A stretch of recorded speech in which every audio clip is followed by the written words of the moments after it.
నమస్తే.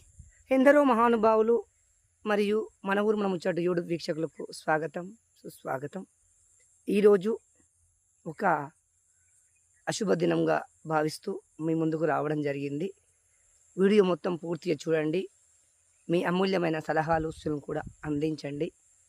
మరి ఎందరో మహానుభావులు అదేవిధంగా మన ఊరు మన ముచ్చటలో మొట్టమొదటిసారిగా మొట్టమొదటిసారిగా మరి ఒక వీడియో పోస్ట్ చేయడం జరుగుతుంది. ఆ ఎందరో మహానుభావులు మన ఊరు మన ముచ్చట్లో ఛానల్‌కు ఈ వీడియో తప్పకుండా వర్తిస్తుందని, అంటే ఈ ఛానల్‌కి అర్హత సాధించిందనేది నా యొక్క అభిలాష, ఆకాంక్ష. చుక్కల్లోకెక్కినాడు చక్కనోడు, ఎప్పటికీ ఎవ్వరికీ చిక్కనోడు, తల్లడిల్లిపోతుంది తల్లి అన్నది.